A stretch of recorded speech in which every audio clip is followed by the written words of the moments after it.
नमस्कार, भारतीय नागरिक न्यूज चैनल में आपका स्वागत है। उल्लासनगर ओटी सेक्शन से एक चौंकाने वाली घटना सामने आई। जानकारी के अनुसार शिवसेना के पदाधिकारी विजय धवारे के घर को जलाने की कोशिश की गई। हालांकि समय रहते स्थानीय रहवासियों ने स्थिति को समझते हुए तुरंत मदद की। इस वजह से बड़ा नुकसान होने से टल गया।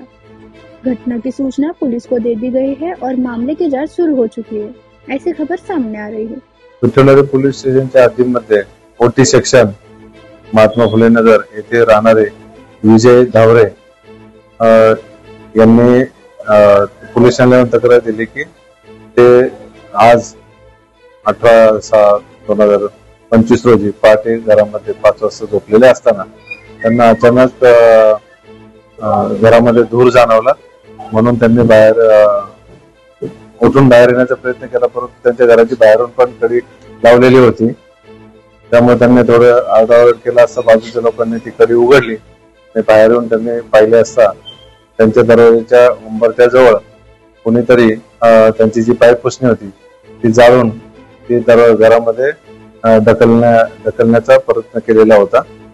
बाजूला एक बॉटल पडली होती प्लास्टिक, त्याच्यामुळे पेट्रोलचा वास येत होता। प्रथमतः त्यांना इलेक्ट्रिक काय स्पार्किंग झाला असं वाटलं होतं, परंतु या सगळ्या पुरावे दिसल्यानंतर त्यांना खात्री झाली की कोणीतरी तिथे पाईप पुसणी जाळून पेट्रोल टाकून घराचा दरवाजा जाळण्याचा प्रयत्न केलेला आहे। त्याबाबत त्यांनी दिलेल्या तक्रारीवरून पोलीस ठाण्यात गुन्हा नोंद केलेला आहे अज्ञात आरोपी विरुद्ध। लवकरच आपण त्याच्यामध्ये नक्की काय प्रकार आहे किंवा कोण आरोपी त्याच्यामध्ये सामील आहे याच्याबाबत माहिती उघडकीस आणत आहोत। मला खरं तर म्हणजे काय बोलावं हा प्रश्नच पडलेला आहे की गेल्या 35-40 वर्षांमध्ये या एरियामध्ये असं कधीही घटना घडलेली नाही। मी गेल्या 10-15 वर्षांमध्ये सामाजिक काम करणारा व्यक्ती आहे, लोकांच्या सुखदुःखाला धावणारा व्यक्ती आहे आणि अलीकडे एरियातलं समर्थन खूप मोठ्या प्रमाणात माझ्या अवतीभोवती आहे। त्याच्यामुळं काही लोकांना माझ्याबद्दल त्रास असावा किंवा एरियात अशी काही मंडळी आहे की जी पॉलिटिकली लोकांनी त्याला गुन्हेगारी लोकांना हायर केलेलं आहे, त्यांना तेज देतं काम केलेलं आहे। अशा लोकांच्या माध्यमातून बी की आज पहाटे 5 वाजता माझ्या कुटुंबासहित व माझ्यासहित माझे 2 मुलं आहेत, एक भाची घरामध्ये आहे आणि मी माझ्या घरामध्ये पेट्रोल टाकून आग लावली होती, जिवंत जाळण्यासाठी कट केला होता। परंतु त्याच्यामध्ये सुदैवानं की शेजारच्या पाजारच्या लोकांमुळं, रहिवाशांमुळं, नातेवाईकांमुळं माझा जीव वाचला। मी खरं तर त्यांचा ऋणी आहे, आयुष्यभर त्या शेजारच्या लोकांचा ऋणी असेल की माझा जीव त्यांनी आज वाचवला। आणि त्याच्यानंतर हा जो प्रकार झाला, या प्रकाराबद्दल पोलीस स्टेशनला आपण रितसर तक्रार दिलेली आहे। पोलीस त्याच्यामध्ये तपास करत आहेत, फॉरेन्सिक लॅब येऊन त्याची काय टेस्टिंग घेऊन गेलेले आहेत।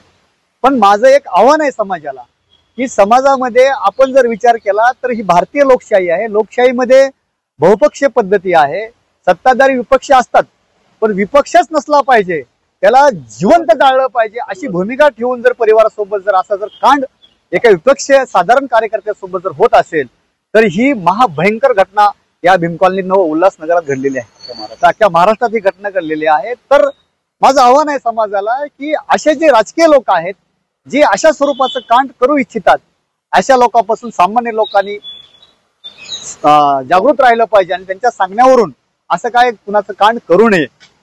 माझी एवढीच पोलीस प्रशासनाला विनंती आहे। काय नुकसान झालेलं आहे? हा, माझ्या घरामध्ये माझ्या पायाला थोडंसं चटके बसले, दाळ लागला होता आणि त्याला दरवाजा जळालेला आहे। जो पाऊस येऊ नये, पावसाचे शिंतोडे उडू नये म्हणून दरवाजाला जो बॅनर असतो तो पूर्णपणे जळालेला आहे आणि दरवाजाची खालची बाजू पूर्ण जळालेली आहे। याच्यामध्ये जर आपण विचार केला तर माझ्याबाबत आणखीन एक, जेव्हा महायुतीचं सरकार होतं तेव्हा वार्ड सिस्टम झाली होती, डिक्लेअर केलं होतं वार्ड सिस्टम। त्या वार्ड सिस्टम झाल्याच माझ्यावर खोट्या मर्डरचा गुन्हा दाखल केला होता। त्याच्यामध्ये तपासामध्ये माझं काहीच नव्हतं। आता सुद्धा इलेक्शन 4 महिन्यावर आलेलं आहे। होऊ शकतंय की या इलेक्शनच्या अनुषंगाने की माझ्याकडून ज्या लोकांना त्रास आहे त्या लोकांनी अशी घटना घडण्याचा प्रयत्न होऊ शकतो। त्याच्यामध्ये तपासामध्ये पुढे पोलिसांना निष्पन्न होईल जे काय आहे ते। देखते रहिए भारतीय नागरिक न्यूज चैनल, संपादक विनोद चिपारे।